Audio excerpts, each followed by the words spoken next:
এই চারটি খাবার যদি কোনো ব্যক্তি প্রত্যেক দিন রাতের বেলা বিসমিল্লাহ বলে খায় তাহলে তার যৌবন নষ্ট হবে না। আল্লাহ রাসূল সাল্লাল্লাহু আলাইহি ওয়াসাল্লাম বলেছেন, হাদিসের ভিতর বারবার এই চারটি খাবারের কথা বলেছেন, ইন্না হাযিহিল হাব্বাতাস সাউদা শিফাউম মিন কুল্লি দাইন ইল্লা মিনাস সাম। রাসূল করিম সাল্লাল্লাহু আলাইহি ওয়াসাল্লাম বলেন, তার ভিতরে এই চারটি খাবারের ভিতর একটি হলো কালোজিরা। এই কালোজিরা যদি কেউ খায় তাহলে সমস্ত রোগ, যত প্রকার আপনার অসুস্থতা, সব আল্লাহ পাক রব্বুল আলামিন দূর করে দিবেন। এই চারটি খাবারের ভিতর এক নম্বর হলো কালোজিরা। এই কালোজিরার কথা রাসূল করিম সাল্লাল্লাহু আলাইহি ওয়াসাল্লাম বলেছেন।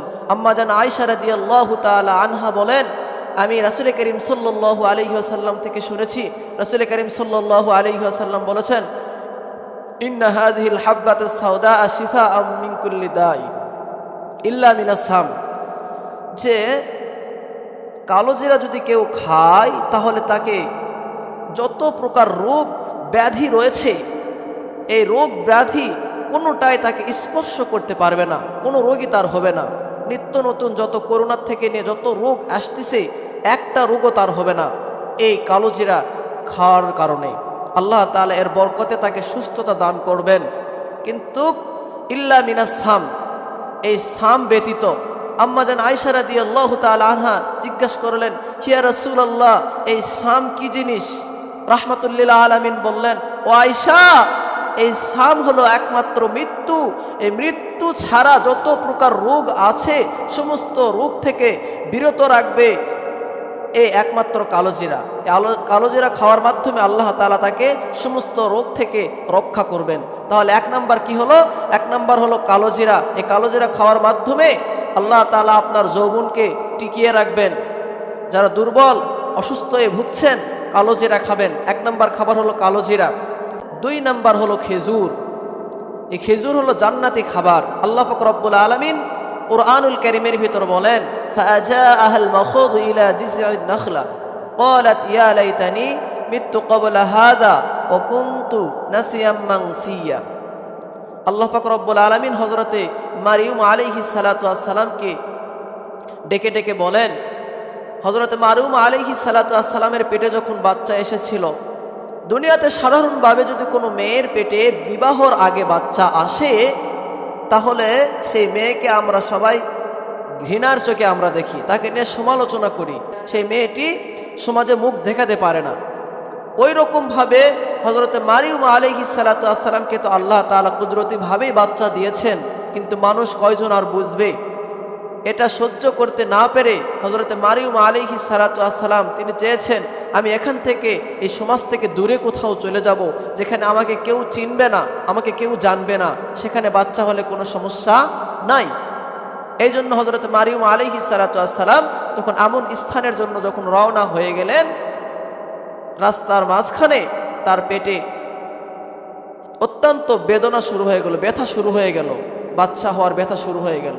ব্যাস সঙ্গে সঙ্গে তাকে এক খেজুরের গাছের গোড়ায় বসতে তাকে বাধ্য করা হলো। সে বসে গেল এবং সে চিন্তা করতে লাগলো, আল্লাহ, আমার যদি মৃত্যু আপনি দিয়ে দিতেন তাহলে মানুষের সামনে আমি আর আসতে পারতাম না, সবার দিমাগ থেকে আমি উদাও হয়ে চলে যাইতাম, মুক্তি পেতাম এই সমাজ থেকে, যে আমার পেটে বাচ্চা, এটা দেখতে হতো না, আমার এই লাঞ্ছনা সহ্য হবে না। আল্লাহ পাক রব্বুল আলামিন তাকে সাধনা দিয়ে বললেন, হযরত জিবরাইল আলাইহিস সালাতু ওয়াস সালামের মাধ্যমে তাকে জানায়া দিলেন, মারইয়ুম, তুমি চিন্তা করিও না। তাফসীরের ভিতরে লেখেন, এখানে মরিয়ম আলাইহিস সালাতু ওয়াস সালামকে গায়েবী যে আওয়াজটা দিয়েছিল সেটা দুই রকমভাবে তাফসীর তারা বর্ণনা করেন। একটা হতে পারে হযরত জিবরাইল আলাইহিস সালাতু ওয়াস সালাম, আবার আরও একটা হতে পারে এটা হলো হযরতে পয়গম্বর ঈসা আলাইহিস সালাতু ওয়াস সালাম পেটে ছিলেন, তিনিও বলেছেন। এইরকম দুই তাফসীর এটা দুইজনে করেছেন। একজন বলেছেন যে এই আওয়াজটা পয়গম্বর ঈসা আলাইহিস সালাতু ওয়াস সালাম বলেছেন, অথবা হযরত জিবরাইল আলাইহিস সালাতু ওয়াস সালাম বলেছেন। কিন্তু বেশিরভাগ উলামায়ে কেরাম বলেছেন যে হযরতে জিবরাইল আলাইহিস সালাতু ওয়াস সালাম তাকে গায়েবী আওয়াজ দিয়ে জানিয়ে দেন যে, মারইয়ুম, আপনি চিন্তা করবেন না, আপনার সাথে আল্লাহ পাক রব্বুল আলামিন আছেন। আপনি নিচের দিকে তাকায়া দেখেন, আপনার পায়ের নিচে আল্লাহ তাআলা নহর জারি করে দিয়েছেন। সুবহানাল্লাহ। এবং আপনার মাথার উপর যে গাছটি দেখতেছেন, আপনি ওই খেজুর গাছটা আপনার দিকে একটু নাড়া দেন, আল্লাহ পাক রব্বুল আলামিন নাড়া দেওয়ার কারণে জান্নাতি খাবার এই খেজুরটা, পাকা পাকা তাজা খেজুর আল্লাহ পাক রব্বুল আলামিন হযরত মারিয়ম আলাইহিস সালাতু ওয়াস সালামকে খাওয়াইছিলেন। এই খেজুরটা তাফসিরের ভিতর লেখেন ওই গাছটা ছিল একদম শুকনা গাছ, কিন্তু আল্লাহ তাআলার কুদরতে হযরত জিবরাইল আলাইহিস সালাতু ওয়াস সালামের মাধ্যমে জান্নাতি ফল খাওয়াইছেন। জান্নাত থেকে সেই ফলটা খেজুর আল্লাহ পাক রব্বুল আলামিন হযরত মারিয়ম আলাইহিস সালাতু ওয়াস সালামকে খাওয়াইছেন। এই খেজুরটা আরবে আগে 2, 1টা, 3টা, 4টা খাইলে পেট ভরে যাইতো, ক্ষুধার্ত থাকতো। এই 2-1টা খাইলে পেট ভরে যাইতো। এই জন্য খেজুরে প্রচুর পরিমাণে প্রোটিন, ভিটামিন রয়েছে। এই জন্য 2 নাম্বার খাবার কি বললাম? খেজুর। 1 নাম্বার হলো কালো জিরা আর 2 নাম্বার হলো খেজুর। এবারে আসেন 3 নাম্বার হলো মধু। এই মধুর ব্যাপারে আল্লাহ পাক রব্বুল আলামিন কুরআনুল কারীমের ভিতর সূরা নাহলের ভিতর বলেছেন মৌমাছিদেরকে ইশারা করে, যাও মৌমাছির দল, তোমরা বসবাস করবে 3 জায়গায়। 1 জায়গায় হলো পাহাড়ে তোমাদের বাসা বাঁধবে, 2 নাম্বার তোমরা বাসা বাঁধবে জঙ্গলে, গাছে, 3 নাম্বার তোমরা বাসা বাঁধবে মানুষের গৃহে, ঘর বাড়ির দেওয়ালে, চালে তোমরা বাসা বাঁধবে। কেননা মানুষ এই 3 জায়গায় বসবাস করে। পাহাড়ি অঞ্চলে যারা থাকেন তারা মধু কোথায় পাবে? এই জন্য পাহাড়েও আল্লাহ পাক রব্বুল আলামিন তাদেরকে আদেশ দিয়েছেন তোমরা সেখানেও বাসা বাঁধবে, যাতে করে তাদেরও মধু সংগ্রহ করতে যেন কোনো প্রকার কষ্ট না হয়। এবং জঙ্গলে যারা থাকেন তাদেরও যেন কোনো কষ্ট না হয়, এই জন্য তাদেরকে গাছে জঙ্গলে বাসা বাঁধতে বলেছেন। 3 নম্বরে ঘর বাড়িতে করতে বলেছেন। এই জন্য গ্রামে যারা থাকেন তারা মধু কোথায় পাবে? শহরে যারা থাকে কোথায় মধু পাবে? এই জন্য বলেছেন তোমরা মানুষের ঘরের দেওয়ালে, চালেও তোমরা বাসা বাঁধবে। এই মধুর অনেক অনেক গুণ রয়েছে। এই জন্য তাহলে 3 নাম্বার হলো মধু, 1 নাম্বার হলো কালো জিরা, 2 নাম্বার হলো খেজুর, 3 নাম্বার হলো মধু, 4 নাম্বার হলো দুধ। আল্লাহ পাক রব্বুল আলামিনের সমস্ত কিছুই তো নিয়ামত, তবে সবচাইতে বড় নিয়ামত হলো এই দুধ। আল্লাহ তাআলা যদি কুদরতি কেউ কাছ থেকে নিকটবর্তী কেউ দেখতে চায়, তাহলে সে যেন গাভীর দিকে তাকায়। এই গাভীটা খড়কুটা খাইতেছে, ঘাস খাইতেছে, খোল খাইতেছে, ভুসি খাইতেছে, গুঁড়া খাইতেছে, সব কিছু খাইতেছে। তারপরে দেখেন আমাদেরকে খাঁটি দুধ দিচ্ছে। দুধের সাথে 1 ফুট রক্তও আসলো না, গোবরও আসলো না, একটা গুঁড়ার 1 ইঞ্চি পরিমাণ কিছু আসলো না, খাবার কোনোটাই আসলো না, শুধুমাত্র সাদা দুধ আসলো, 1 ফোঁটা রক্তও আসলো না।